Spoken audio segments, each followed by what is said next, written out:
¿Cómo están? Bienvenidas, bienvenidos al escenario del poder. Comienza Stock disponible por Vía X. Conversaciones necesarias en el Chile que estamos haciendo entre todas y entre todos por Vía X, por la libre expresión. Hoy, noche de periodismo de investigación. El periodismo de Sanhattan, de los Leones de Sanhattan, junto en el estudio a don Héctor Cárcamo. Lo saludo, ¿no? Nuevamente acá, don Héctor. Hola Freddy, estamos de vuelta en el estudio. La música que le ponen, así como si fuera... Nosotros estuviéramos en el loft de un bar ahí tomándonos algo, ¿eh? No me veo no soy muy fino, sí parece. Yo tampoco, casi ya lo mismo. Puro rock and roll, ¿no, Héctor? Sí. Y telemáticamente ya lo vemos por ahí, don Sergio Jara. ¿Cómo está, Sergio? Bienvenido. Hola, también a la distancia. Acá estoy, sí, cuidándonos todavía. Sí, pues estamos haciendo todavía resguardo para no estar tanta gente acá en el estudio. Así que los saludamos también a la distancia, don Sergio. Bienvenido. Muchas gracias. Ya queda poco, sí, ¿eh? Nos pusimos las vacunas, así que estamos esperando. Sí, mire, sí. Mire, sí. Bien. Le tocó ya tengo dos hijas chicas, así que le tocó la fecha. Mucho. Muy bien, estamos en el grupo de riesgo. Oiga, a propósito de riesgo, vamos a hablar de un personaje hoy que está teniendo mucho poder y tanto poder que incluso para los gremios, ¿no?, que representa, le está pareciendo una figura riesgosa en términos de lo que está señalando y cómo lo está leyendo la opinión pública. Nos referimos a don Juan Sutil, presidente de la Confederación de la Producción y el Comercio. Para entender esta figura, don Sergio, don Héctor, ¿cómo podemos primero definir a este gran paraguas de la Cámara de la Producción y el Comercio, la CPC, y luego la llegada del señor Sutil al poder total ahí? Sí, yo lo primero que te diría, Freddy, es que la CPC evidentemente es lo que se le llama, o lo se llama todavía a veces la patronal, ¿no? Ya. La CPC reúne a los 6 gremios económicos más importantes del país. Está la Cámara de la Construcción, está la industria, la SOFOFA, está la minería a través de la SONAMI. Si me ayuda Sergio, está el comercio a través de la Cámara Nacional de Comercio. Y me quedan dos más. La Cámara Chilena de la Construcción, me imagino que también. No, pero esa la nombré y me quedan dos. Pero son los 4, y estas 6 ramas. Bancos, ¿no? Los bancos, no sé si lo nombraste. La sociedad financiera, claro. La asociación de banco. Y este es una de las pocas oportunidades en que la SNA ha presidido la CPC, un representante de Sociedad Nacional de Agricultura, para entenderlo. La industria con la SOFOFA, entonces están los bancos, la sociedad bancaria, la SONAMI, que es la minería, el comercio, el retail, todo eso, Falabella, etcétera, todos están ahí también, ¿no? Exactamente. Ya, perfecto. Y este caballero representa a la Sociedad Nacional de Agricultura. ¿Pocas veces ha llegado a la presidencia de esta gran empresa, de la patronal? Sí, muy pocas veces. Aquí en general han dominado los últimos 15 años la construcción, la minería y la industria, sobre todo la industria, la SOFOFA, que es como el principal gremio que hay en la CPC, pero este señor está ahí porque llegó en un momento importante, no en cualquier momento.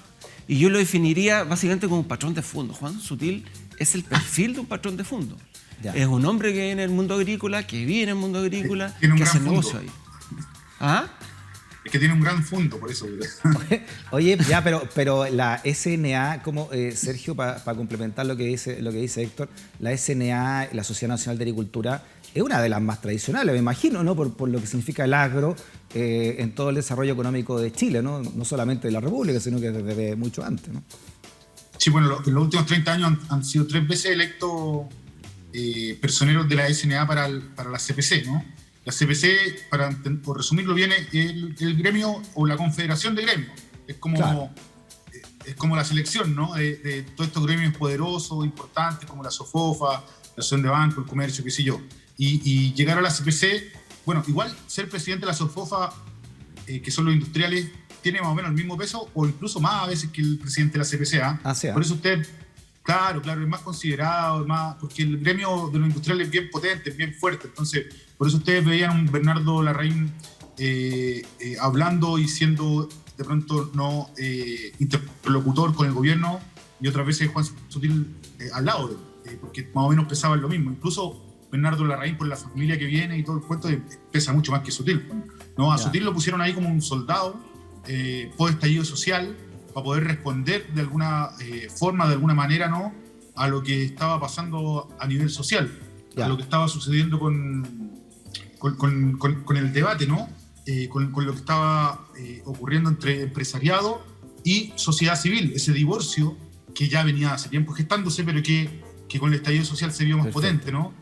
Recuerda que antes de Sutil estaba Alfonso Suet, que es un tipo mucho más dialogante, no blando en la palabra. Porque, ¿De dónde viene Suet? ¿De cuál? De Forus.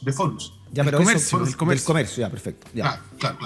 Forus, la empresa esta de comercialización de zapatos y otro tipo de franquicias. ¿No? De franquicias, claro. Oye, espérate, bueno, disculpa. Él tiene otro estilo mucho más... Disculpa, que acabas de dar un dato, Sergio, acabas de dar un dato muy bueno, ¿no? Que él entra después del estallido social. Él entra en mayo del 2020, o sea, no es casualidad entonces que hayan puesto un duro, me imagino, ¿no? En medio de lo que significó el estallido y lo que también venía significando la pandemia, además, ¿no? Claro, o sea, la llegada la explosión social que produce el estallido y el impacto político que produce hace que los empresarios se vean un poco sorprendidos. Si uno ve en el tiempo las declaraciones de las distintas dirigencias empresariales, siempre tratan de instalarse como un actor relevante en la discusión, aunque representen poco, ¿no? No tienen una base muy grande, pero tienen mucho poder, mucha influencia. Y por lo tanto, cuando eligen a Juan Sutil, lo eligen sabiendo los riesgos que tenía, ¿no? Porque es una persona muy frontal. Cuando yo digo patrón de fondo, lo que quiero decir son personas que vienen evidentemente de la actividad agrícola. No olviden, Freddy, que en Chile la familia más poderosa, digamos, participa en el fondo en casi todas las industrias, ¿no? Perfecto. Entonces, pero cuando vienes de la rama agrícola, tienes una condición cultural, una historia cultural que es distinta a los otros empresarios. Exacto. Como decía Sergio en el caso de la SOFOFA, es mucho más transversal, es más amplia. No es que sean más evolucionados, no necesariamente, pero sí es mucho más transversal. Y tú das el dato de Alfonso Suet, que es de la nueva generación, ¿no? Perfecto. Que han estado tratando de renovar a los dirigentes empresariales, pero en el caso Sutil, llega justamente porque necesitaban a alguien con una voz fuerte, pensando en que ya estaba definido este tema del plebiscito, ¿no? Para entender esa voz fuerte, ¿no? Escuchemos lo último que dijo, ¿no? Lo dijo públicamente y también causó, por supuesto, muchos comentarios. Ahí está Juan Sutil. Chile venía creciendo muy bien en ingresos. Y estoy hablándole a la gente lo sabe perfectamente que es así lo que estoy diciendo. Y empezó a haber inmigración. Lo vemos también, es cosa de verlo en los restaurantes, es cosa de verlo en los servicios, es cosa de verlo en la agricultura, en la construcción. Y eso detuvo también el desarrollo y el crecimiento. Bueno, ahí se lo dijo a Rafa Cavada, ¿no? en Chilevisión. A nosotros nos había dicho también, por ejemplo, que sobre el estallido social y sobre los jóvenes que estaban perdiendo su vista, estaban siendo masacrados en ese sentido por el Estado. Decía, bueno, ¿por qué no se quedaron en las casas, ¿no? Es de ese tipo de declaraciones, Juan Sutil, ¿no? Es poco sutil, digamos, en el manejo político me refiero, ¿no? Sergio, ¿qué te parecen estas declaraciones? ¿Qué tan cerca del personaje van entonces? Mira, habíamos hablado de él hace poco tiempo atrás y yo lo había calificado como un líder negativo en el sentido de que ocupa mucho las fake news, ¿no? Y si nos vamos a Estados Unidos, vamos a encontrar ejemplos de líderes, no solamente Trump, estoy hablando, sino de un montón de gente asociada a extremos políticos, ¿no? En este caso, pues, en la derecha, en otros casos podría ser la izquierda, qué sé yo, pero en este caso en la derecha particularmente, que eso es lo que representa Juan Sutil, ¿no? Y además ocupa fake news, o sea, noticias falsas, para tratar de difundir y convencer sobre el pensamiento que él tiene. Y esto lo podemos ver no solamente en Sutil. Hay un montón de otros empresarios que hacen lo mismo, sin ir más lejos, Jorge Errázuriz, otro león de Sanhattan, ¿no? Que formó Selfin, que luego la vendió a BTG Pactual y se forró. Digamos, bueno, él también financia la política, ¿no?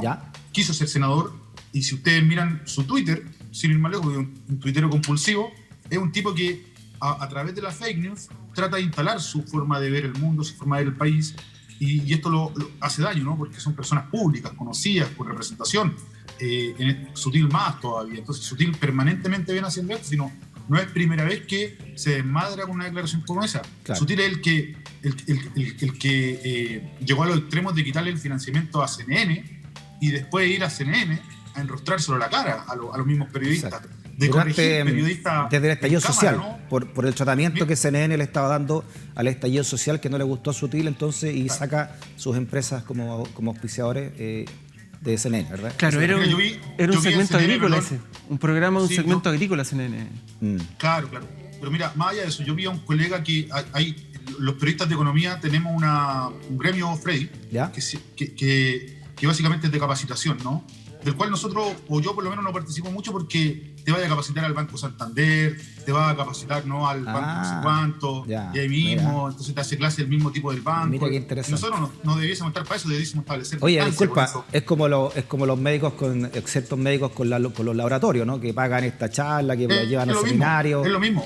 Es una manera de cooptar gente, eso, ¿no? Claro, el gremio de periodistas debe estar lejos de los sujetos que investigan, las empresas, los empresarios, ¿no? Tomar distancia de ellos y capacitarse en la academia, en lugares que sean neutros desde ese punto de vista, ¿no? Que generen información y que generen investigación y no intereses, que son estos bancos y estas casas comerciales que auspician de una u otra forma a este gremio. Bueno, yo he visto a Juan Sutil barrer en televisión abierta con, por ejemplo, el presidente de ese gremio, ¿no? Que es un periodista de economía que trabaja en CNN, que lo ha entrevistado, y en el mismo CNN, Juan Sutil le ha dicho, oye, le ha dado clases sobre cómo hacer periodismo, digamos, ese es Juan Sutil, no ese es el presidente de los empresarios, que se da el gusto de quitarle el financiamiento al canal, después ir al canal a avergonzar a los mismos periodistas en pantalla, al aire, después de irse, y aquí no ha pasado nada, ¿no? Después salir, dar una declaración como esta, y aquí no ha pasado nada. Creerse prácticamente el presidente del país cuando Piñera estaba en el piso, bueno, sigue en el piso el presidente Piñera, pero en su momento le decían presidente de Chile Juan Sutil, pues, ¿no? Bueno, ese es Juan Sutil. Yo creo que le queda poco tiempo así en el gremio, a no ser que los empresarios quieran seguir en esta posición dura, en esta posición de enfrentamiento. Espérate, ¿por qué dice eso? ¿Cuántos años dura el cargo, no? Empezó el 2020. 2 años.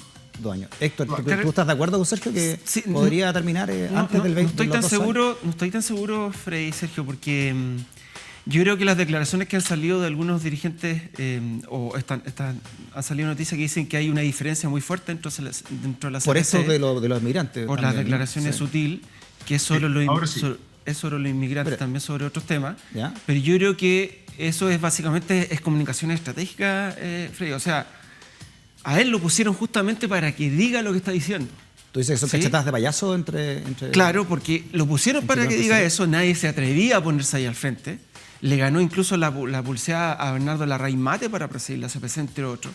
Él, de hecho, pidió, solamente lo apoyaba la Sociedad Nacional de Agricultura, después lo apoyó la Sonami.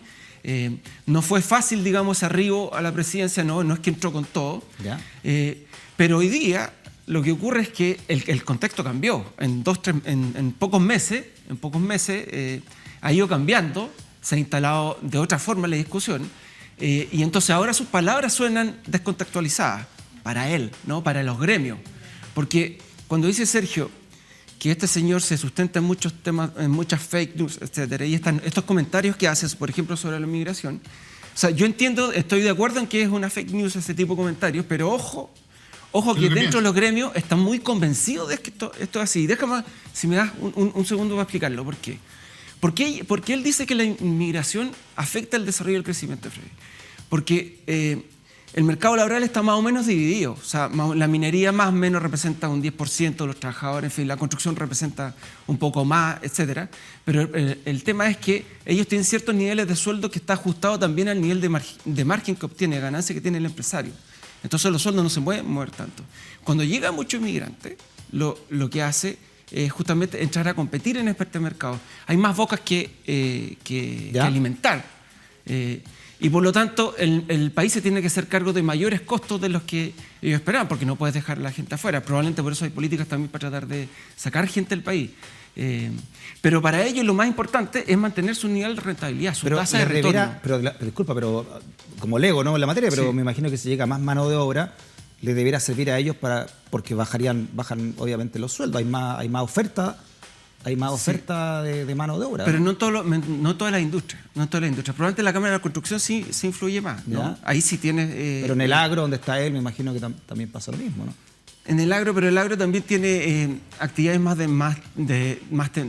temporeros, digamos, de ciertos momentos en el año, no es en forma permanente. De hecho, él ha tenido, Sutil en particular, ha tenido dificultades con trabajadores en el pasado, en su mundo agrícola. ¿Te parece que hablemos de quién es Sutil? ¿Cuáles son las empresas Sutil, digamos, cómo se hizo realmente su fortuna? Claro, su holding es empresa Sutil y tiene 2 o 3 empresas principales.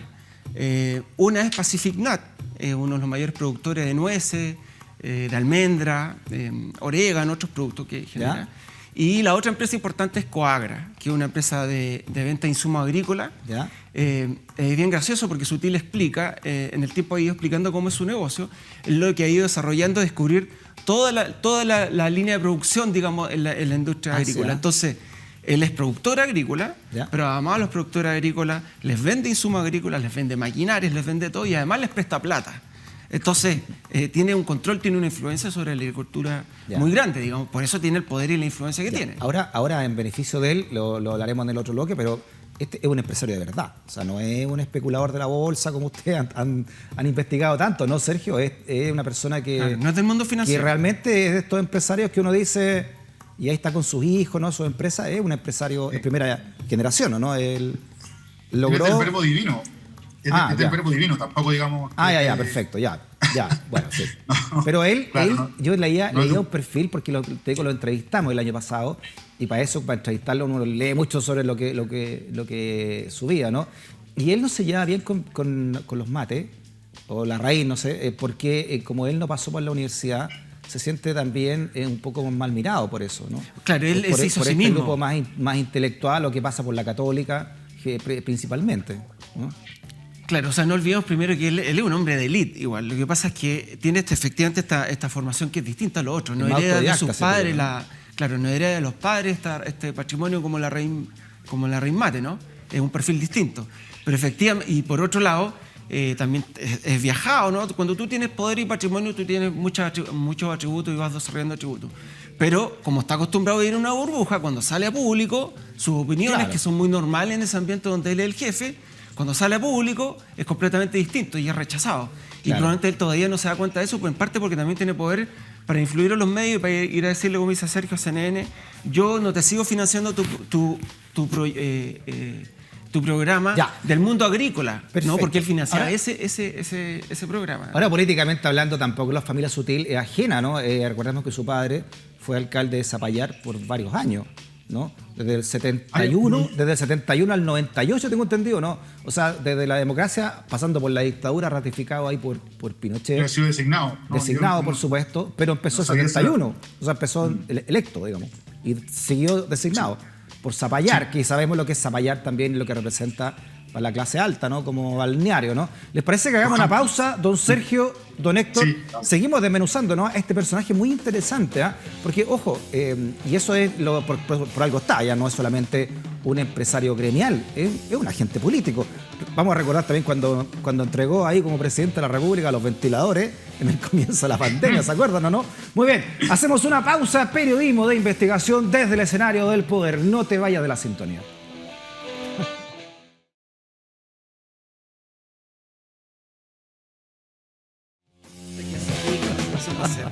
Muy bien, seguimos en el escenario del poder, periodismo de investigación, los Leones de Sanhattan, acá con don Héctor Cárcamo en el estudio y a la distancia don Sergio Jara, desmenuzando, entendiendo a este personaje de la política nacional llamado Juan Sutil.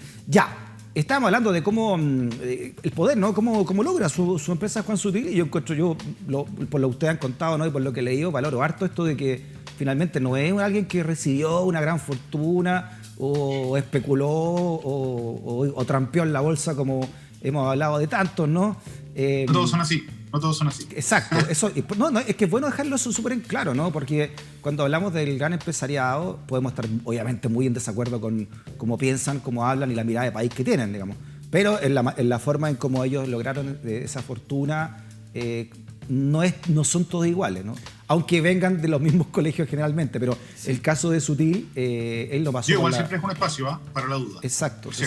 Ojo, sí, que también no lo vemos mucho en la bolsa moverse, porque además de que no tiene un negocio financiero ahí metido, no tiene empresa abierta en bolsa. Entonces, no transa. En 2015 sí, él anunció que Empresa Sutil se iba a abrir a bolsa en 2015, o sea, hace 6 años. Claro. Y todavía está esperando el momentum, como le dicen los corredores de bolsa. ¿No? Entonces no participa en el mercado de estamos capitales. hablando entonces de la empresa Sutil. Él recibe también recibe dinero de la AFP. Es un gran defensor de la AFP, también como presidente de la CPC, ¿no? Ha salido a defender este modelo que le entrega, sabemos bien, ¿no? Lo hemos conversado también, mucho dinero a estos grandes grupos de poder. Nuestro dinero como parte también de afiliados de la AFP, ¿no? A través de la deuda, básicamente. Como se ven imposibilitadas de comprar acciones, compran deuda de la compañía. Ya. Las empresas, en vez de pedir un crédito a un banco, Freddy, que les sale una tasa, no sé, de 10%, de 8%, emiten lo que ellos llaman bono, ¿no? Deuda. Y ellos pagan después esa deuda a una tasa del 5%, lo cual es la mitad del interés de un crédito. Por lo tanto, les sale más barato emitir deuda, emitir bonos, digamos, y que alguien se los compre con el premio después de ese 5% que ir a un banco y pedir un crédito. Ese negocio se descubrió como en los 80, en los 90, y ahí surgieron bancos de inversión, o sea, en el fondo, corredores de bolsa. En la suma recta, Sergio, disculpa. Se agrandó el mercado. Para entenderlo. Se popularizó en esos años. La AFP le prestan plata. Sí. Y después él tiene que devolvérsela a la AFP. Claro. Ya, sí. Esa es parte de lo que las AFP compran como renta fija, ¿no? Cuando la gente dice hay renta variable y renta fija, la renta variable es más riesgosa para la AFP y nuestra pensión puede subir más, pero también caer más, así que mejor vámonos a la renta fija, la que compran los abuelitos del Fondo E. ¿Ya? Bueno, la renta fija es pura deuda de empresas o de países o de índices, conjuntos de empresas, qué sé yo. Es más segura porque casi todos pagan su deuda. Son pocos los países o las empresas que no pagan su deuda. Por ejemplo, yo te decía, la Polar es una empresa que en su momento no pagó su deuda, ¿no? Claro. No pagó su deuda porque no tenía ingresos, no tenía utilidad, entonces ¿cómo le iba a pagar? Pero Enjoy, Sergio, Enjoy. Enjoy, sin ir más lejos. O sea, Enjoy es un claro ejemplo, porque cuando el presidente le pega el salvataje a Enjoy, en esta última pasada que hemos estado debatiendo en profundidad acá, claro, es porque Enjoy no puede pagar, digamos, o no puede hacer inversiones en el fondo comprometidas, entonces ahí le pegan el salvataje. Sayé, en su caso, no también, él no puede pagar unos cupones del bono, es decir, unas cuotas del bono millonario igual. Ya. Imagínate, Álvaro Sayé no paga las cuotas de sus bonos, no le paga la indemnización a sus trabajadores. Ese tipo está peor que nosotros, porque yo tengo menos incumplimientos que Álvaro Sayé. Pero claro, no paga eso Sayé, pero esto es un paréntesis más, pero tiene, creo que, de las mejores colecciones de arte del Renacimiento, Freddy. Es el nivel de Álvaro Sayé. Sí. Ahora, en el caso de Sutil, solo nombre personal, sí, no nombre de su empresa. Es muy oye, pero muy sensible entonces. Sí, por supuesto, muy sensible. Ahora, solo decir el dato que no lo pusimos ahí es que Sutil, su empresa Coagra, esta que vende insumos agrícolas, etcétera, le debe 4.000 millones a los fondos de pensiones de la AFP. Esa es la deuda, 4.000 millones de pesos. Parece mucha plata, yo sé que a la gente le parece mucho, pero eso dentro del sistema de fondos de pensiones es poquito, la verdad, ¿no? Y evidentemente la empresa solo tiene deuda con la AFP porque, como decíamos, no puede tener la AFP no puede estar en las acciones, digamos. Solo hay propietarios privados ahí en la propiedad de él. Otros empresarios. ¿Cómo se manejan estos 5 o 6 millones de dólares? Oye, estos gremios entre ellos, ¿cómo se llevan, ¿no? La SNA con la SOFOFA, con los de la construcción, con los de la Cámara de Comercio, con los banqueros? ¿Cómo se llevan entre ellos? Hay luchas de poder, hay maneras distintas de ver la sociedad. ¿Hay algunos que sean más liberales que otros o son todos cortados con la misma tijera? ¿Cómo lo ven ustedes? Los bancos con el comercio se llevan mal, ¿no? ¿Ya? Pero por cuestiones comerciales, básicamente. Los bancos, ustedes tienen que entender que detrás de los bancos, ¿quién está? Luxi, la familia Said, también están Yarur, ¿no? Los grandes empresarios chilenos. Claro. De hecho, ellos pusieron si no me equivoco, ¿no? Alfredo Moreno, antes de Suet, está Sutil, antes de Sutil vino Suet, Forus, y antes de Suet vino Alfredo Moreno. Alfredo Moreno, que ustedes conocen como ministro de Sebastián Piñera. Perdón, pasó de ahí a ser ministro de Desarrollo Social. Pasó de la CPC en el puesto que antes tenía un comunista. O sea, tenía vocación social. Esa señal es muy interesante, ¿no? Y acuérdate que llegó como candidato presidencial al tiro. Claro, exacto, en desarrollo social. Ahora lo cambiaron. Antes de la CPC lo habían puesto como presidente de Empresas Penta también. O sea, el tipo ¿no? estaba también presidente de Empresas Penta, después de que los Carlos entran a prisión y todo el cuento, nombran a Alfredo Moreno como presidente para que se haga cargo de la compañía. Él es un viejo socio. Recuerden que él negoció a a nombre de ellos cuando le vendieron el control a Luxi, que es del Banco de Chile, ¿no? Entonces ellos ya trabajaban con Alfredo Moreno de hace tiempo, ven en él un hombre de confianza que se puede hacer cargo de empresas Penta que está atravesando por esta crisis. Claro. Ellos estaban en cana, ¿no? Estuvieron como 4 meses presos los Carlos, preventiva, y después de eso se va a la CPC. Y después de eso se va al gobierno, a ser ministro de Desarrollo Social de Piñera, en una carrera ascendente, ¿no? Eso te voy a preguntar, ministro Moreno. Él también estuvo en Falabella, ¿no, Moreno? ¿Estuvo claro. en Perú? Sí, permítame ahí complementar porque, claro... Él fue el que... Perdón, Héctor, para lo de Falabella. Él era parte de la familia del Río, ¿no? Un negociador de la familia del Río. ¿Ya? De estos dueños de Sodimac en su tiempo. Cuando Sodimac se fusiona con Falabella, es decir, los del Río con los Solari fusionan ambas empresas, Alfredo Moreno, el que opera, el que funge ahí también de nuevo como el negociador, él es se caracteriza por eso. Él también trató de fusionar a DIS con Falabella en su momento. ¿Ya? Él era el negociador nuevamente, eso fracasó por temas de integración, pero básicamente él DIS ha es negociado para estos grandes empresarios, estos grandes grupos, y además de tener Versa, ¿no? sus propias inversiones, sus propios negocios, Telemercado Europa en su momento y otras cosas así. Y además de ser militar, pues él hizo el CAUR, es parte de la generación esta de militares con Andrónico Luxi, con Checho Irane, con el Polo Ramírez. Oye, pero qué interesante, ¿no? Porque también hay personajes como estos. Hay personajes como Moreno, que es son especies de Tom Hagen, ¿no? Como que de repente están en varios lugares distintos y son como puentes de plata, porque me acabas de nombrar como 3 rubros distintos del señor Moreno. Claro. Además del gobierno, ¿no? Y además de desarrollo social, ahora está en el MOP, pero estuvo en banco, estuvo en retail, por ejemplo, trabajando. No, claro, tiene una mirada amplia. La palabra negociador que pone Sergio, yo creo que es clave porque, claro, Moreno está en el mundo financiero y en el mundo retail, ¿no? En algún momento pasa con el Grupo del Río, digamos, apoyándolo a ellos. Y por otro lado también está en el negocio financiero, estaba con el Grupo Penta. Justamente está en el medio. Ahora Sergio decía que hay una disputa histórica entre la banca y el comercio a propósito de esto de la relación de los gremios. ¿Ya? Eso tiene que ver con el tema de la información financiera, la información consolidada de deudas de la gente. Siempre hay una disputa por años porque la banca lo que quiere es que la información del retail, la información que tiene el retail de nosotros, Falabella, etcétera, cualquier empresa de ese mundo, esa información de deuda sea consolidada, sea unida por ley junto con la de la banca. Y la banca no, la banca quiere, digamos, tomar la información del retail. Y el retail no quiere soltarla porque dice que es mía, digamos, ¿no? Exacto. Páguenme por eso, digamos. Por eso le tan cara la aplicación. Oye, por eso... Y Moreno está al medio, ¿no? Es un negociador. Claro, siempre un puente, es un Hagen, ¿no? Y además es divertido eso porque ahí está el negocio de las aplicaciones, que es el negocio de la información. De los datos, digamos, ¿no? Claro. También se conjuga ahí. Y además ustedes explicaban la semana pasada que por eso que estos grupos tienen bancos, forman bancos. Para poder tener ese control de información. Claro. Sí, eso es clave dentro. Sí, y bueno, y lo otro, yo diría que en el caso de la Sociedad Nacional de Agricultura es un gremio estrictamente conservador por su origen, ¿no? Las tierras, ¿no? El pasado del país y de cómo han ido construyendo desde el mundo agrícola, desde el mundo rural al urbano. Eso en el caso de la SNA. La SOFOFA es más amplia, no sé si... Yo no sé, no sé si podría decir que es más evolucionada o como uno podría definirla, pero sí es más transversal, tiene mucho más gremio. Espérate, ¿cómo se reinventó la SOFOFA después de la caída de las fábricas en Chile, de la industria en Chile, cuando se abre la frontera y para también terminar con el poder de los sindicatos, los cordones industriales, dentro de esta revolución ideológica de la dictadura en los 80, se empiezan básicamente a importar, ¿no? Muchas cosas que se hacían en Chile. O sea, pasa ahí con la SOFOFA? Pero también son exportadores. Mira, si el 40% esto se lo leía no a Garretón, a Óscar, sí. Óscar Guillermo. No, claro, no a Manuel. No ¿A cuál de los Garretones? ¿A Óscar Garretón o a Manuel? Él explicaba en una columna que me pareció pésima, ¿no? Que la pueden revisar ahí en la tercera, pero da un dato, sí, el dato parece que está bueno, que el 40% del EBITDA de las empresas chilenas, el EBITDA es un indicador antes de ganancia, antes de impuestos, qué sé yo, ¿no?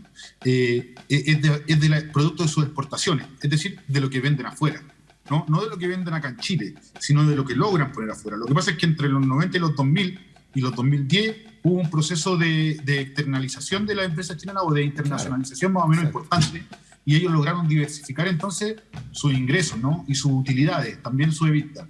Ahí tú tienes a los Mate, por ejemplo, con presencia en otros países, a los Falabella en presencia en 4 o 5 países de la región. Cencosud, sin ir más lejos, está en Brasil. Ya, pero Argentina, no, yo te nombro a Colombia, Sofofa, porque me imagino que otro gremio es más fácil, ¿no? No, pero por ejemplo, me refiero a Sofofa. Perdón. ¿Quién preside la Sofofa hoy día? La Raíz Mate, ¿no? ¿Quién la va a presidir en mayo, ¿no? Cuando sea la elección el 26 o 27 de mayo? La va a presidir alguien ligado a las navieras, que es otra industria grande también, ¿no? No son industrias Richard pequeñas las que ponen la Sofofa. Fonapen, ¿no? Acaban de elegirse 30 consejeros, nosotros hablamos de Luis Felipe Gacitúa, que sacó la primera mayoría, y él ¿de qué empresa es? CMPC, también Sofofa. Entonces estamos viendo empresas grandes, Colbún y CMPC del Grupo Mate, son 2 empresas grandes, ¿no? No son empresas pequeñas, son empresas importantes dentro del quehacer del país. No, yo hablo básicamente, yo hablo de esa empresa que murió con los tratados de libre comercio. A propósito de que viene el TPP, ¿no? Estos grandes zapatos tradicionales que ya no se hacen. Pero ellos nunca estuvieron en la Sofofa. Porque llegan. Esos no caen dentro de la Sofofa. No, son empresas grandes. Entonces estamos hablando de los peces gordos, entonces. Claro. Sí, Sergio, lo que pasa es que no olvidemos que con la apertura comercial del país desde empieza, digamos, cuando termina la dictadura, pero sobre todo a fines de los 90, cuando empiezan la firma de los tratados de libre comercio, lo que se hace es abaratar la importación de productos. ¿Ya? ¿Y quiénes hacen en general la importación de productos y los venden acá? El retail, el mundo del comercio en general, ¿no? Ahí hay una caja fuerte. Por ejemplo, la minería es un sector eminentemente exportador, ¿no? El sector agrícola también vende en el mundo local, pero también es exportador, pero el potente es la minería. En cambio, la construcción no es un sector exportador, por ejemplo. La banca no es un sector exportador. ¿Ya? Por eso es que se generan las tensiones. Pero no te olvides también que como el país es chico, economía chica, con grandes empresarios, tú los vas a encontrar a varios en distintos lados. Y por eso es que de alguna forma se van entendiendo al final del día. Pero efectivamente, en Sofofa yo diría que hoy día, claro, había Fonapen me parece que en general generó el acuerdo para poder presidir, pero es de los gremios donde probablemente se generan más tensiones para las elecciones y en el comercio. O sea, recordemos lo que pasó. Son los pocos gremios donde hay tensión, digamos. Cara, este Richard Fonapen, que es la segunda generación, ¿no? de los Fonapen, del creador, el hijo del creador del imperio, ¿no? O nieto. Segunda generación de esto, ¿no? Claro. La tercera generación, pues ellos llegaron con el abuelo acá. El abuelo fue el que llegó a Chile. Ya. Sí. Oye, yo recordaba. Sven y Wolf. Les quería recordar a raíz de lo que me imagino, lo que se juega, el poder que tienen estos gremios, es lo que ocurrió en la Sofofa hace, no sé, un par de años habrá sido, cuando se descubrieron unos micrófonos en una oficina de Millenbrook, creo, ¿no? O algo, o era en ese momento y no quedó nada eso. Fue todo un escándalo en el momento, cuando se estaban haciendo precisamente elecciones dentro de la. Eso fue el 2017. 2017, y se descubre el micrófono en dos lugares. En la oficina de Herman von Muhlenbrock, que era presidente de la Sofofa y que estaba en proceso de elección de la Sofofa, de nuevo presidente, que termina siendo Bernardo Larraín, que ahora se va, ¿no? Pero en ese momento estaba siendo elegido Bernardo Larraín sin polémica, también hubo polémica. Y se encuentran estos micrófonos, von Muhlenbrock lo hace público, y también se encuentran en las oficinas de empresas Carosi. El vicepresidente de la Sofofa era también de empresas Carosi. Entonces se empiezan a tejer distintas hipótesis respecto de esto. Las primeras que surgen tienen que ver con las elecciones de la Sofofa, de que se habría estado espiando producto de las elecciones. Claro, porque coincidían. Claro, porque coincidían con la fecha. La segunda fue impulsada por el presidente Piñera. Yo no sé si ustedes se acuerdan, pero el presidente Piñera salió ahí cuando todavía podía salir y decir lo que quería, ¿no? Y dijo que quizás esto se debía a un lío de falda, algo como eso, un lío de amor, ¿no? De que estaban espiando a alguien ahí ¿Eso dijo por Piñera? amor. Sí. Búsquenlo en los diarios, por favor. Recuérdense, si ese presidente... No me acordaba de eso. ¿No? ¿Ya? Sin ninguna prueba, sin ningún indicio, sin ninguna sospecha, ¿no? Llegó y tiró esto y agrandó el conflicto. Bueno, se mandó Sergio, ahí, perdón, cuando se habla del lío de falda, no vamos a entrar en detalle, pero ahí lo que había una conexión con una asesora, ¿no? Una socia de una agencia de comunicaciones, que tenía una relación con uno de nuestros empresarios. No me acuerdo el nombre de ella, pero era una socia de la agencia de comunicaciones Nexos, que es una agencia muy bien ubicada en Sanhattan. Y ahí hay una relación con un empresario. Ya, pero hablemos de cosas comprobadas nomás, porque... No, sí, está escrito eso. ¿Está escrito eso? Está escrito eso. Ya. Por eso es que se lucubra y lo que me comentaba Sergio. Por eso Piñera también señala ese comentario del lío de falda. Ahí está Oye, tenéis toda la razón, aquí está, el incidente. Y esto lo dijo en junio del 2017. Tiene que ver con relaciones de pareja. ¿Esto qué medio Clínico. La tercera, perdón. La tercera. Esta es la tercera. Oye, tienes toda la razón. Pues mira, Piñera también metió. ¿Cómo se llama cuando lo hizo con Bachelet? Lo vendió. Claro.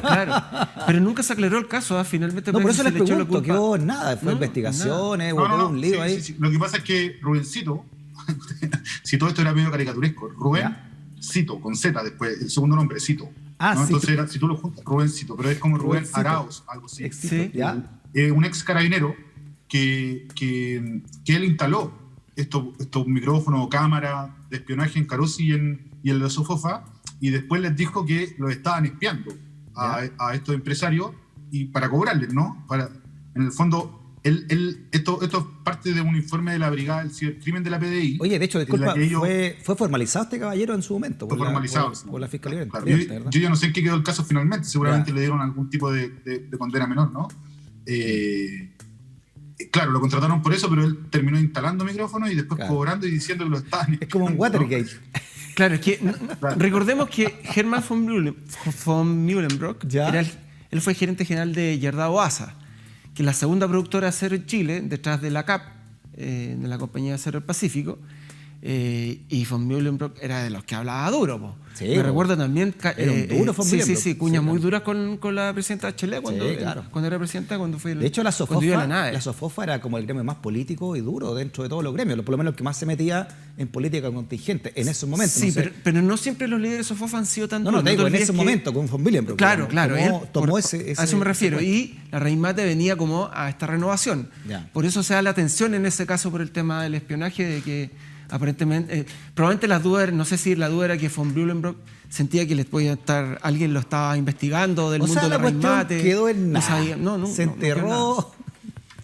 Se cerraron. Nunca se supo de los micrófonos porque se pusieron.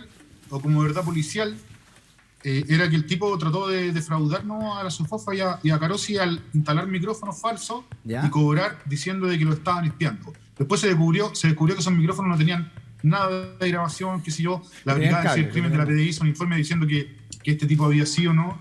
Que él mismo había instalado los micrófonos y que después estaba cobrando diciendo que había un espionaje. O sea, en resumen, el espionaje no habría existido, fue todo un cuento ahí inventado por Rubencito para ganar plata. Era un ex carabinero él. Había sido carabinero él, parece, ¿no? Claro, un poco en retiro. Sí. Bueno, ok, ya, entonces... Lo gracioso de esto, Sergio Frey, es que cómo una persona así es capaz de engañar a estos empresarios que tienen miles de asesores, un montón de gente, y lo están engañando, les inventan micrófonos, les inventan supuestas filtraciones de información. Oye, hagamos una pausa. Yo creo que ¿Les parece que a la vuelta cerremos ya Sutil? ¿Qué relación tiene el presidente de la República como millonario con todo este mundo? ¿Cuánto lo quieren? ¿Cuánto no lo quieren, digamos? ¿Y qué pasaría que este presidente hoy, ¿no? El presidente Piñera, qué tanto ayuda o no ayuda, ¿no? a este mundo empresarial a mantener sus prerrogativas, ¿no? Como está sucediendo hoy políticamente? Me gustaría también ese análisis político también de ustedes. ¿Y de quién no hemos hablado y tenemos que hablar? El inefable. El inefable padrino, Julio Ponce Lerú también, y el poder que tendría dentro de todo esto. No te vayas de la sintonía. Estamos hablando de periodismo de investigación. Los Leones de Sanhattan también, junto a don Héctor Cárcamo y junto a don Sergio Jara. No te vayas.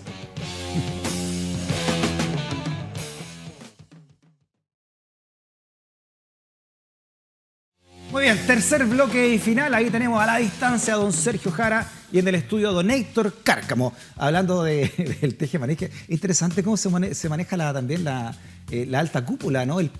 ¿Cómo le dijiste? El patronaje, la patronal, digamos. La patronal. De la CPC y la figura de Juan Sutil. Quiero que veamos esta curiosidad. A mí me pareció muy curioso esto cuando Juan Sutil entrega los ventiladores a nombre de la CPC en un punto de prensa con el presidente al lado, como si fuera... Él es el presidente de la República, ¿no? Este video es muy interesante.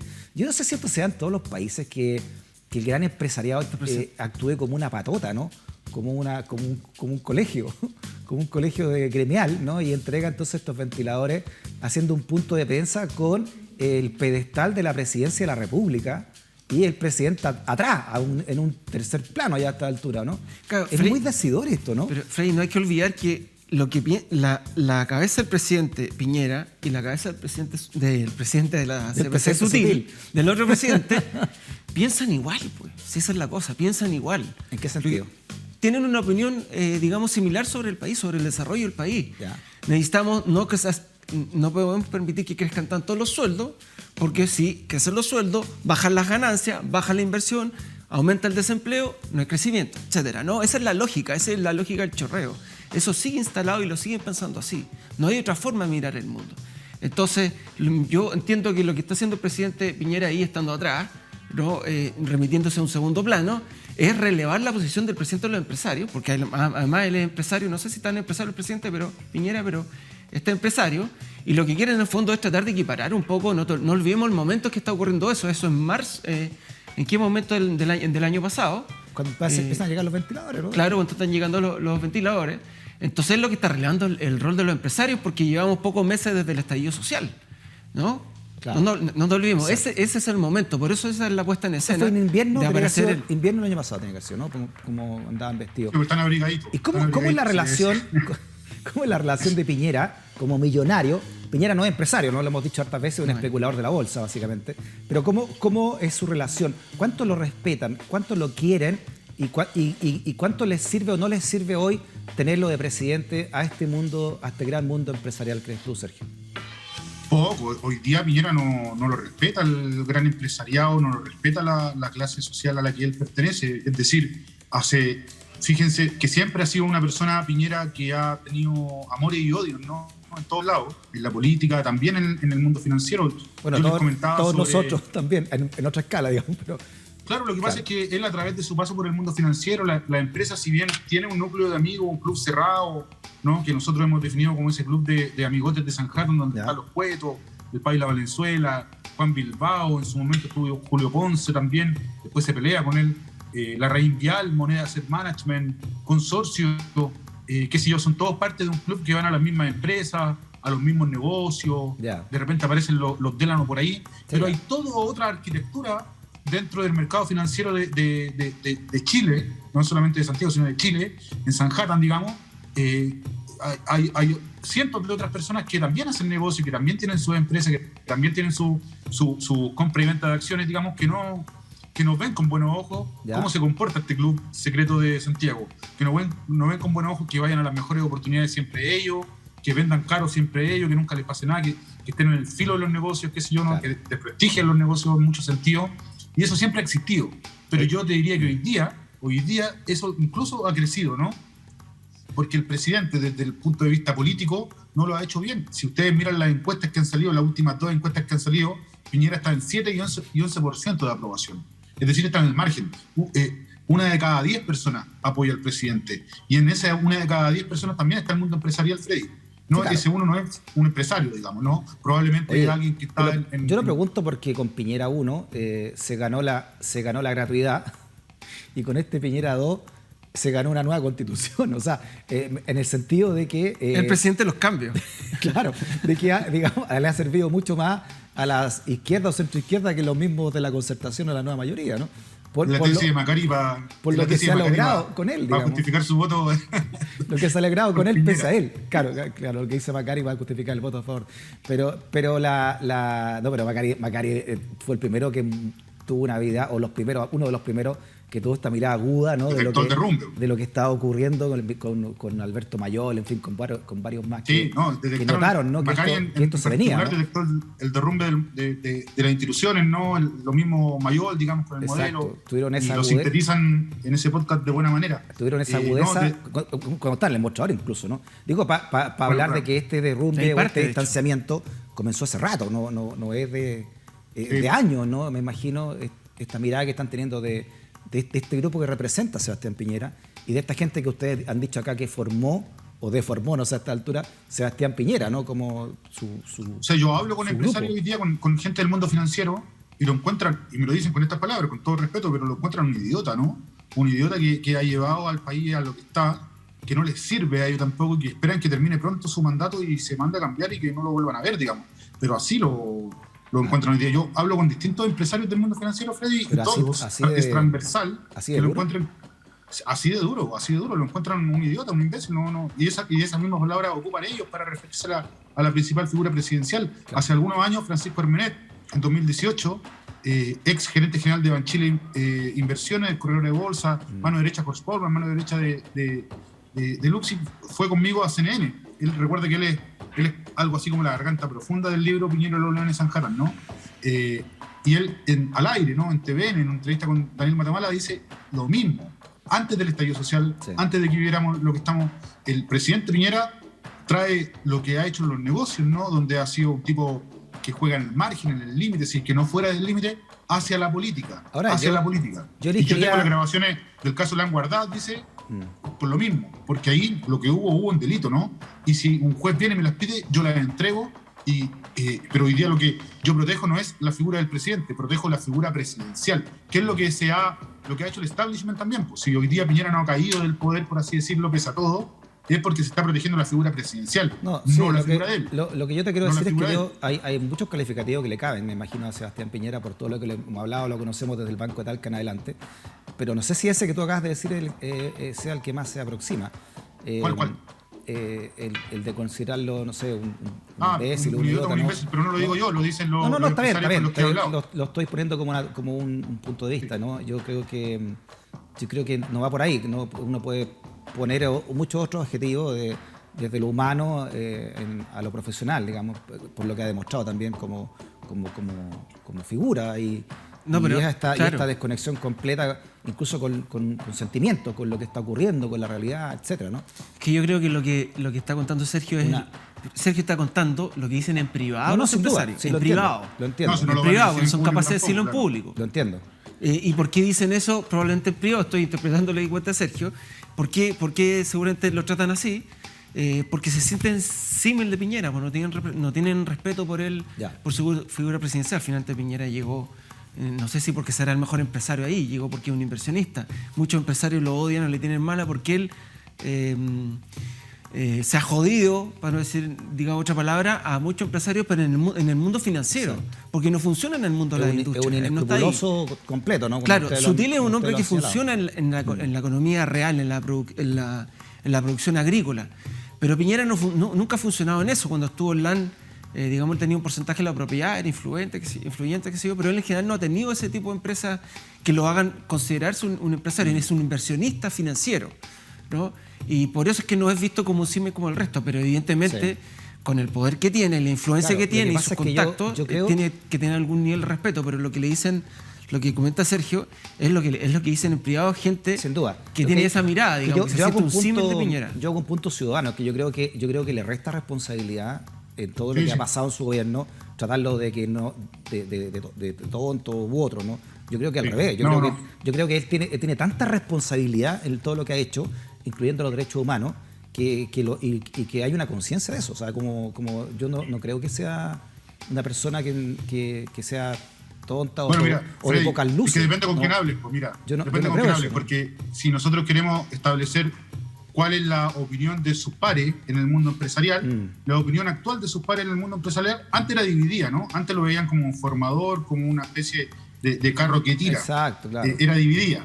Hoy día es la que te acabo de decir, ¿no? Lo encuentran una persona idiota. Ahora, si tú te vas al mundo de los derechos humanos, ¿no? Yo hablo con, por ejemplo, abogadas de Londres 38 a propósito de los temas que se están haciendo, de la Comisión Chilena también de Derechos Humanos, y lo encuentran o lo califican, ¿no?, como el responsable de los crímenes que se han cometido en el último año a propósito del estallido social. Entonces, al sector que tú vayas, hay calificaciones negativas del presidente. Revisan las encuestas, está en menos de 10% el presidente.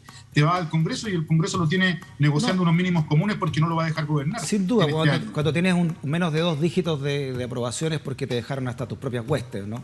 Pero interesante. Está en el margen de error. Claro, está en el margen de error. Entonces, el presidente en todo ámbito de cosas está siendo calificado negativamente, ¿no? Muy bien. Ahora, depende del mundo, ¿no? Si yo eso digo, si es Manhattan es más es más por encima. No, claro, ese Quizás es el la mundo, crítica es oye, más- ese es el mundo de las clases de ética, o sea, ahí lo encuentran inteligente, o pillo, o la Claro.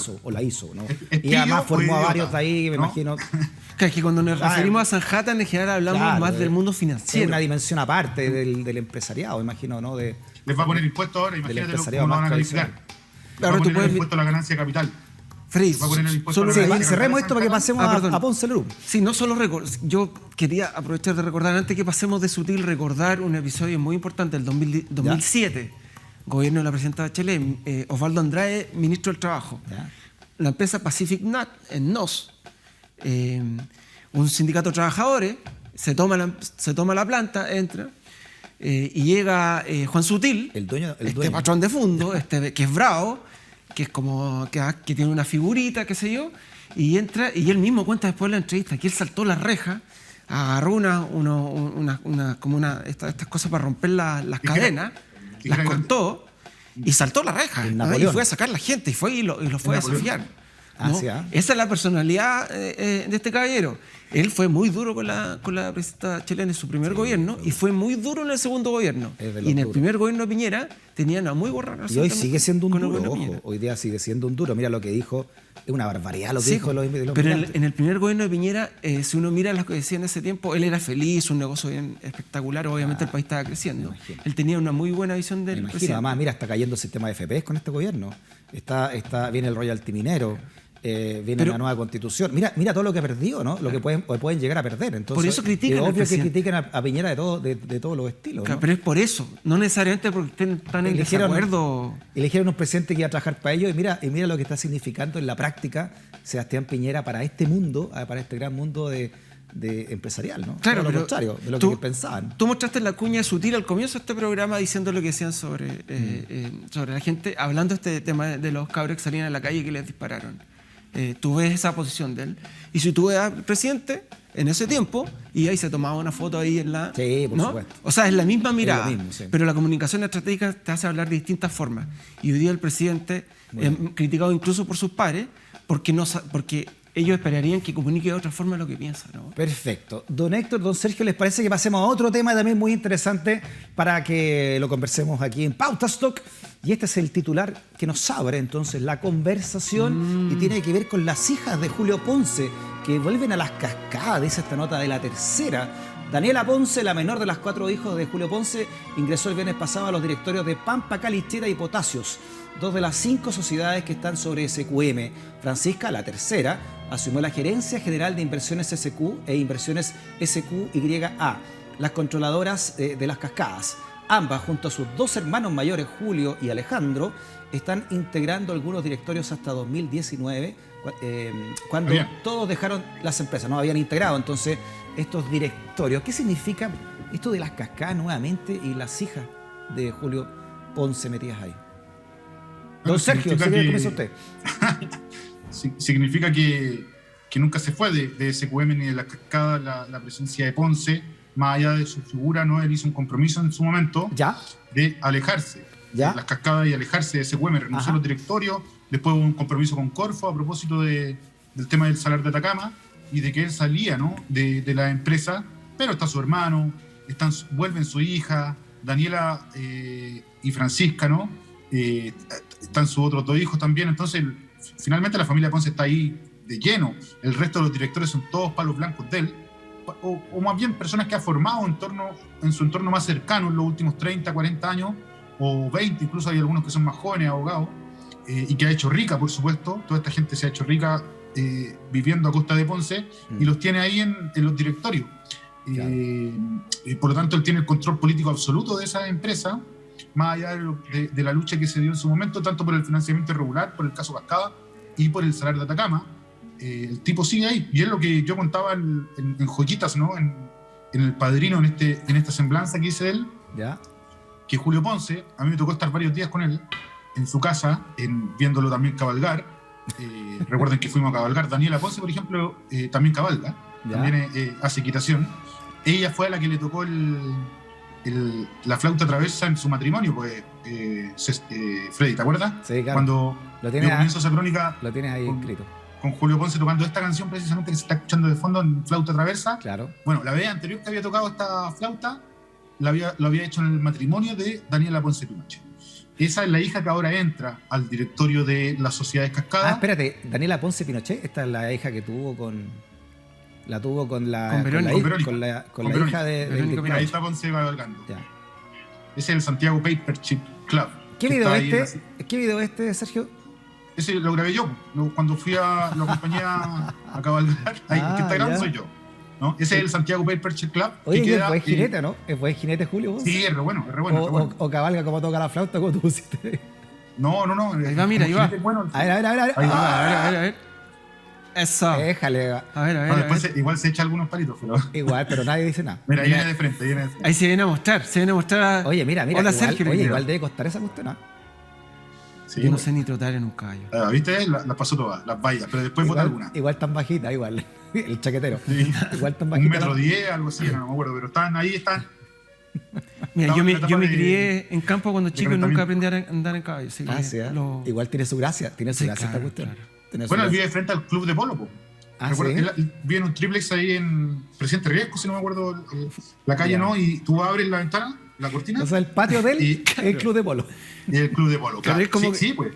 Claro, como que saliéramos aquí y ahí en, no sé, pues en Pío Nono pillamos, tenemos un club de... Bueno, piensa que el tipo es fanático de eso, pues lleva 25, 30 años dedicándose a eso, compró una casa frente al club de polo, ¿no? Ese triplex que tiene ahí en Vitacura. Practica de 8:30 de la mañana a 12:30 del día, cuando todos estamos tomando un café para comenzar a trabajar. Y se mantiene impecable el caballo. Ahí. Mira, ahí está. Sí, ahí está. Para que te quepa esa ropa de polo hay que mantenerse bien, ¿ah? El de guante amarillo. Claro. Hay que comer sus buenos cereales, ¿ah? El desayuno. Oye, hay una figura en el tema que ustedes lo han conversado acá, que yo creo que retrata el poder de Julio Ponce. Es la figura de Iglesiasti, ¿no? Rafael Iglesiasti, este que estaba en la Corfo cuando ex Mapu, por supuesto, como Guillermo Garretón, que estaba en la Corfo negociando con Julio Ponce, y una vez que la Corfo termina la negociación se pasa al frente y lo agarra Julio Ponce y lo mete en ese QM. ¿Qué podemos decir? CPC también, pues. Yo creo que estamos hablando de la CPC. Espérate, disculpa. También, eso simboliza mucho porque fue antes que terminara el litigio incluso, ¿no? El poder del que tiene para tener lo que quiera del mundo de la política, ¿no? Sí, Freddy, a ver, los datos que estamos viendo sobre el ingreso, regreso de parte de la familia de Ponce Leró a las sociedades Cascada, sobre todo, que son las que controlan, no olvidemos, que SQM es controlada por distintas sociedades que caen en cascada, ¿no? Caen desde las sociedades de Ponce y van bajando y se van uniendo con otras hasta controlar SQM abajo, ¿no? Esto es el escándalo mayor del Estado chileno, Freddy. Y no ocurrió en el gobierno de Piñera, ocurrió en el gobierno de Bachelet, en el segundo gobierno de Bachelet. Y hay que contarlo con detalle. Primero, hay que decir que tanto la expresidenta como el actual presidente, los dos recibieron financiamiento directo o indirecto de SQM, primero, ¿no? Está regado de financiamiento a distintos políticos de todos los sectores o de casi todos los partidos políticos, primero. El caso Penta está ahí en 2014, luego pasa a SQM a comienzos de 2015, no nos olvidemos, gobierno de la presidenta Bachelet,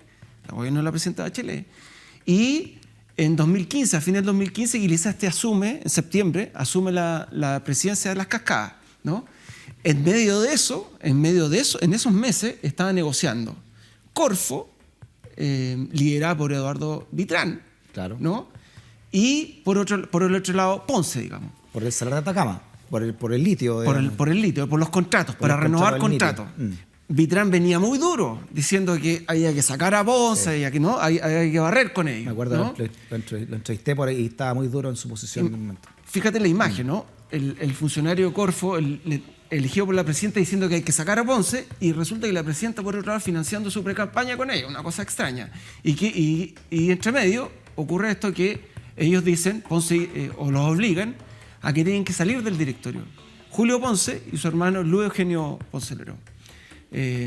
Iban a salir porque la idea era, porque ahí está ahí el caso de platas políticas, y por otro lado están negociando este contrato con el Estado, claro, cuando en realidad deberían haberlo sacado nomás, pero el poder es el poder, negocian y tienen que salir estos personajes del directorio, pero luego, cuando ya entra el gobierno de Piñera, en junio del 2018, estos señores anuncian que vuelven, ¿no? Vuelven, los van a poner como asesores estratégicos. Detengámonos un poco en eso en Bachelet, ¿no? Porque es interesante esa cuestión, porque también va a desnudar un poco el poder transversal de Ponce, que sabe mucho. Sabe mucho. Recuerda cuando Ponce le tira una cabeza de caballo a Piñera y dice: no habría caso Cascada sin el presidente de la República, dijo, ¿no? Claro. El caso Cascada está ya con Piñera 1. No, por eso te digo, el que te estoy diciendo el poder que él tiene para enfrentarse a presidentes, porque él sabe mucho. Y con Bachelet ocurre lo mismo. Recuerda que el caso Penta, la centroizquierda, estaban atacando hasta que explotó SQM como arista y ahí se echaron todas las riendas para atrás. Claro, Freddy, es que no te porque olvides. se supo después que el PPD era financiado directamente por SQM. No, claro. Era un militante del PPD. Estaba en la nómina. El militante no metálico le pagaba las cuentas de la luz, las cuentas del agua. Claro, recordemos. No te olvides que el caso Cascada está ya al final del gobierno de Piñera. Me recuerdo haber hablado con gente muy cercana a Ponce que te decía lo que querían era chutear el caso para que pase el gobierno de Bachelet. Porque ahí se sentían que iban a negociar bien. En ese momento, 2013, no se conocían las plazas políticas. Lo de SQM ocurre a fines del 2014. Después de Penta, claro. A fines del 2014, ya en el gobierno de Bachelet. Pero todavía en el gobierno de Piñera, lo que esperaba el grupo Ponce, SQM y todo su entorno, era que el caso Cascada no fuera zanjado en la CBC. No te olvides que esto es en agosto, me parece, del 2013, que es cuando se anuncian los cargos. La Superintendencia de Valores y Seguros en ese momento anuncia cargos contra Ponce y otros. Pero luego tiene que ratificar eso en un proceso. Y ellos lo que quería Ponce era que pasara al gobierno de Bachelet. Nos decían, digamos, directamente de que eso quería lo que pasara. Por supuesto. Ese se sentía arropado ahí. Porque ahí tenía más para negociar. No porque Piñera probablemente no haya recibido plata, también tiene que haber recibido plata política. Digo, Piñera, su entorno, el que sea. No solamente por eso, sino porque, no te olvides, el enfrentamiento del caso Cascada es de Ponce con Piñera. Piñera es parte de los inversionistas junto con Moneda y la AFP que enfrentan a Ponce. Entonces, por eso surge el caso. Pero ellos quieren que pase a Bachelet para que lo salve, digamos. Y lo sabe porque él sabe cuál es la deuda que había. ¿No? Sabe porque él sabe, digamos. Entonces, claro, pues los tenía agarrados ahí de ciertas partes a varios ahí. ¿No? Y Bachelet además le renueva el contrato, la concesión minera. Y Vitrán, yo entrevisté a Vitrán cuando pierde esa negociación Vitrán y va a Ponce. Me da una entrevista para la radio que trabajaba en ese momento y Sergio y Vitrán, Eduardo Vitrán, estaba furioso y habló en esa entrevista de presiones que recibió directamente para que Corfo renovara el contrato con Ponce. Lo dijo en esa entrevista que salió al aire por la otra radio que trabajaba anteriormente. Presión en la moneda. No la vamos a nombrar. Exacto. Y después con Piñera llega Sichel y ahí todo se arregló. Se terminó de arreglar, ¿no? De la Corfo. Y antes de Sichel había llegado UDI. ¿Cómo se llama? Un Plaza, parece que era el apellido, no me acuerdo. Un UDI también que había llegado antes a cargo de la Corfo cuando sube Piñera. Entonces, hoy me imagino que no hay ningún problema con la Corfo, ¿no?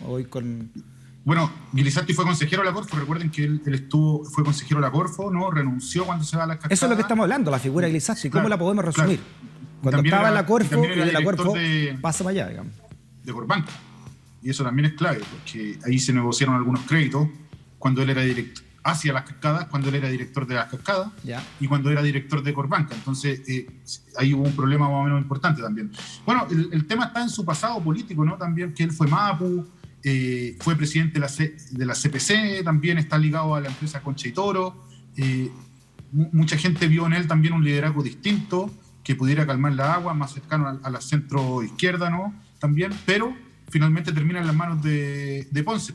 Yo recuerdo haber estado trabajando en los diarios cuando esto sucedió y el tipo estaba convencido. Nosotros hablábamos con él recurrentemente y estaba convencido de que lo que estaba haciendo estaba bien. Ahora, respecto de Vitrán, a Vitrán siempre se le advirtió de que negociar con Ponce era peligroso. Y finalmente Ponce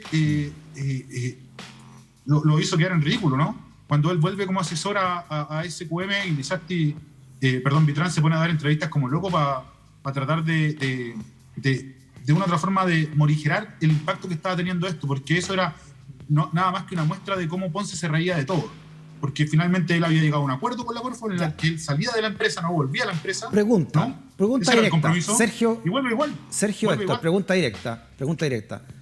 ¿Por qué se le renovó el contrato a Julio Ponce, después de todo lo que supimos, ¿no?, de SQM, ¿por qué se le renovó el contrato entonces para el litio en el Salar de Atacama? Corfo, ¿por qué? Yo no sé la razón de fondo. Sí sé que tampoco hay temas de industria que considerar, en el sentido de cuántas empresas son capaces de explotar, ¿no?, el litio ahí en la zona, de la forma en como lo hace SQM, además, ¿no?, que es una empresa líder mundial en el tema. Entonces había una competidora con la cual Corfo también llegó a ciertos acuerdos que tampoco se cumplieron. Claro, entonces Rockwood, ¿no? Y desarrollar todo un polo científico en la zona, ligado a las universidades, todas esas cuestiones que se propuso la Corfo en su momento con estas dos empresas, pero que hasta el día de hoy todavía no aparecen, ¿no? Todavía no funcionan, todavía no han hecho de Chile el gran país, por así decirlo, exportador de litio. Todavía estamos en un nivel primario, no nos comparamos con otros países que son más fuertes en eso. Pero mira, Freddy, yo te quería comentar algo, porque me quedó algo pendiente respecto de cuando Héctor estaba hablando de la figura de Ponce Lerú y Piñera.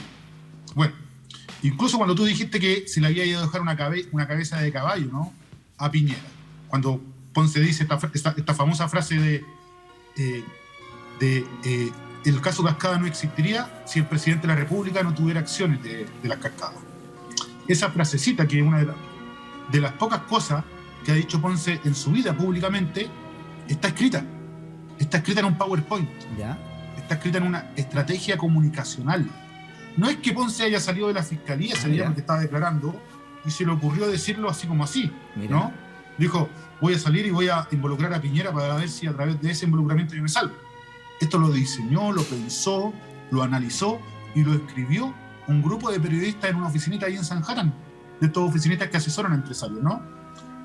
Yo pude ver ese PowerPoint, lo tengo en las manos, ¿no? Es de la agencia Corp, de Emilio Sanfuentes, ¿no? Ellos fueron los que le hicieron la estrategia comunicacional a Ponce, y en los PowerPoint aparece esa frase, 2 años antes de que la diga, ¿no? Perfecto. De que este caso se debe a la ambición, dice a la ambición de Piñera, quien a través de su palo blanco, Pablo Echeverría, el dueño de Moneda, hace todo esto en contra de Julio Ponce, ¿no?, para quitarle la empresa. Eso está escrito. Y eso es lo terrible, porque es parte de un complot más o menos importante. Ya, explícalo. Más allá de la culpabilidad o no, responsabilidad de Piñera. Y además manipulan a la prensa, ¿no? Se buscan las estrategias más escurridizas, por así decirlo, para que la prensa hable a favor de Ponce. Hacen un semáforo de periodistas donde ponen a Héctor Cárcamo, Freddy Stock y Sergio Jara, y a Héctor le ponen el semáforo rojo, a Freddy el amarillo y a mí el verde. ¿Por qué? Porque yo soy más susceptible, ¿no?, de ser engañado por Ponce. Y todo eso está por escrito, está en varios PPT. Entonces, y llama la atención, digamos, la forma en cómo operan, porque ahí sí que sí se pone padrinesca la cosa, ¿no? Oye, pero explica por qué, entonces, cuál es la estrategia comunicacional ahí, ¿no? De decir que sin el presidente no hubiese existido Cascada. ¿Qué es lo que busca? Claro, ahí porque Ponce? es lo que trata de hacer. Bueno, Piñera es accionista de la Cascada. Yo creo que todavía lo es, todavía debe serlo, ¿no? Pero en ese tiempo lo era seguro. Y tal como con el grupo Luxic y la matriz del grupo Luxic, Piñera siempre busca tener mayores participaciones en las empresas, ¿no? Poner un director, agarrar cierta influencia. En el caso de la Cascada, además de eso, él buscaba que Ponce fusionara las cascadas. Estas que son varias empresas para controlar ese SQM, las juntara todas y las fusionara. Porque así se evita un efecto indeseado en algunos accionistas, Freddy, que se llama el descuento. Es decir, es un tema económico, pero en el fondo Piñera buscaba tener mayores beneficios económicos detrás de la Cascada. Y entonces, a través de sus amigos de San Jarán, le dicen a Ponce, fusiona las cascadas. Ponce se niega, porque eso lo perjudica a él, ¿no? Porque eso lo perjudica. Entonces ahí se agarran en esta pelea. Ahí se rompe este club del cual Ponce también era parte. Y Ponce empieza a ver en el Piñera la figura central con la cual agarrarse, porque es la SBS, que está a cargo de Piñera, que Piñera tiene el control político de la SBS, la que empieza a acosarlo, a investigarlo y a sancionarlo. Espérate, disculpa, que acá hay que decir algo fuerte. Piñera tiene el control político tenía, ¿no?, en ese momento, de la Superintendencia de Valor y Seguro, de la que tiene que velar porque esta cuestión... Bueno, él nombra al superintendente, pues, Freddy. Sí, Fernando Coloma fue parte de los grupos Tantauco, él estuvo en el programa de Piñera. Fernando Coloma trabajó en Bancar, ¿no? Trabajó en Bancar también. Y entonces el superintendente de Valores y Seguro evidentemente responde a un nombramiento del presidente. Ahora, dependía de Hacienda, Sergio. Claro, estaba relacionado a Hacienda. Concreto, ¿no? Claro, depende de Hacienda, y le preguntaron en Hacienda sobre el tema, recuerda que Patricio Philip habla de esto en la comisión investigadora también y habla de cómo Julio Ditborn se comunica con el Fernando Coloma. Julio Ditborn en ese momento era subsecretario de Hacienda. Felipe Larraín era el ministro y él se comunica. Ponce manda un emisario a un tipo que se llama Patricio Philip, que hoy día comparte el directorio de la Sociedad Cascada con la hija y los hijos de Ponce. Y le dice Patricio Philip entonces a Julio Ditborn, lo manda, lo trata como empleado al subsecretario de Hacienda, Freddy, ¿no? Y le dice, oye, ¿qué está pasando con la investigación y todo el cuento? Esto está en correos adosados a la carpeta investigativa, ustedes lo pueden ver. Lo llevó a la comisión investigadora, no te olvides. Luego la comisión investigadora también lo llevó en una carpetita azul, AUCA de esa antigua, y tiró todo encima de una mesa, como si fuera una bomba, ¿no? Y lo dejó caer. Y ahí era Julio Ditborn hablando con él de cómo él había ido a la superintendencia, ¿no? A preguntarle al superintendente qué tal iba el caso Cascada, si estaban presionando o no a Ponce, qué sé yo. Bueno, eso te habla de que la autonomía que existe en estos organismos no es tal. Si el subsecretario de Hacienda, que es un tipo como Julio Ditborn, ¿no? Es Julio Ditborn, o sea, los que conocen un poco de historia política de este país saben quién es Ditborn. Fue día desaparecido, estaba de candidato a algo por ahí. Haya hecho eso, a Ditborn lo ponen como subsecretario de Hacienda sin ningún conocimiento de la causa. Una de las principales quejas de la derecha era ¿por qué estás Ditborn? No, y además súmale lo endogámico, Sergio, súmale además de eso lo endogámico socialmente que es muchas de estas personas, ¿no? Van a los mismos colegios, ¿no? Un grupo de colegios, a la misma universidad, son todos amigos, casi todos amigos de chicos. Después se terminan casando los hijos de esto con las hijas de estos otros, van a los mismos matrimonios, van a los mismos clubes, o sea, terminan hablando el mismo idioma finalmente, ¿no? Y así bueno, Ponce dice que no es de ese club. Ponce dice que él no participa de ese club de no, bueno, se casó con la hija Pinochet, pues ya que para qué, con eso ya está, ya se convirtió en el hijo del emperador. Esa es otra de las líneas que le escribe Corpo Freddy en el PPT este que te digo yo. Los PPT son varios. Julio Ponce no es parte del establishment.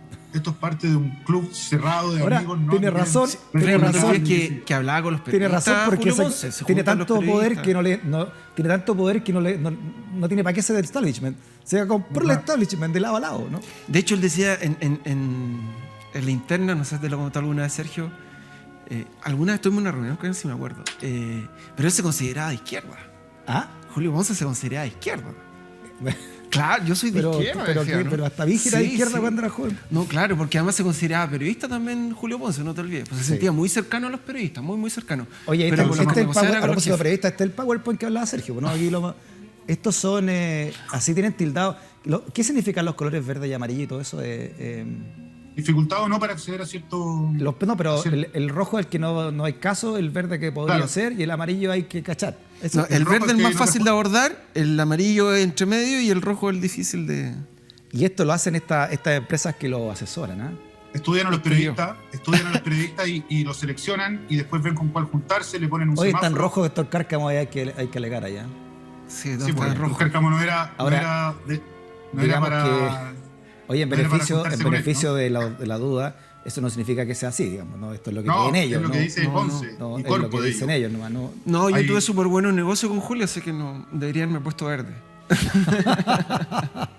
Él es muy simpático, de verdad es un personaje en la internet. Es un personaje. Oye, pero eso, un personaje. Todos son simpáticos. Es parte también de su trabajo. Y eso es lo bravo de él, ¿no? De que tú conversas con él y estás conversando y no te parece que vaya a ser la persona que puede hacer cosas del privado como las que hace. Sí. Mira, nada que ver con Ponce esto, pero me hiciste acordar de un viejo periodista me decía, no hay gángster que no sea simpático.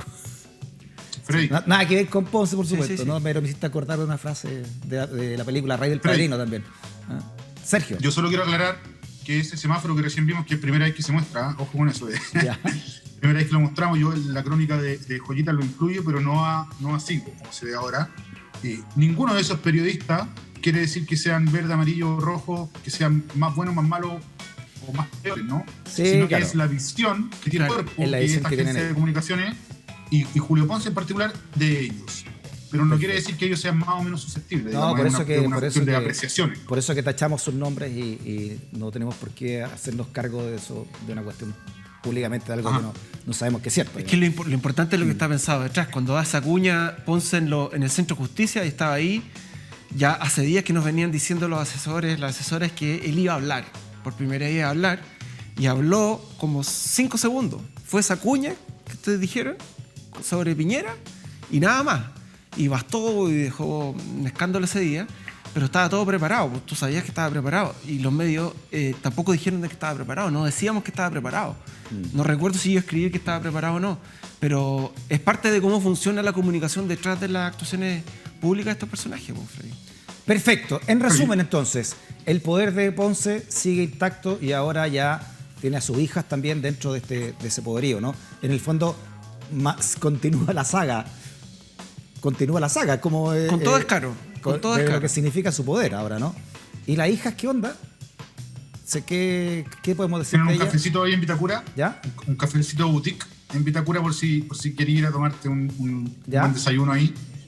Además se dedican a esto que te decía yo de los caballos. El esposo de una de ellas, ¿no? que también era el que estaba encargado de analizar todo lo que era el caso Cascada, las operaciones, se juntaba con la AFP, el ex esposo, ¿no? Y bueno, ahora están dedicadas ella a los directorios, son la gente de confianza de Julio Ponce, como decíamos al principio, y esto habla de que la familia Ponce está más presente que nunca en la compañía. Han habido varias ofertas por comprar las acciones a Ponce de SQM y la ha rechazado todas. Y no vamos a los precios, ¿ah? Y no vamos a los precios. Yo cuando escribí Joyitas, el perfil de Julio Ponce, el libro Joyitas, establecí ahí, fue hace poco esto. Muy bien. Decía, Julio Ponce no está ni ahí con dejar la empresa, no está ni ahí con cumplir los acuerdos que hubo con el gobierno. Oye, cada vez que hablamos, cada vez que hablamos Julio Ponce se nos acaba el tiempo, disculpa que te interrumpo, pero tenemos que irnos, ¿no? Los tiempos son así, draconianos, y cada vez que hablamos, te digo, del Pater Family, se nos va la hora. Así que, Sergio, abrazote grande, ¿ah? Don Héctor también acá en el estudio. Chau, chau. Bueno, siempre hay algo que hablar, así que estaremos desmenuzando los leones de Sanhattan en Pauta Stock la próxima semana. Las hienas. Chao también, Héctor. ¿Ah? Y gracias también por la sintonía, conversaciones necesarias en el Chile que estamos haciendo entre todas y entre todos y en Vía X por la libre expresión.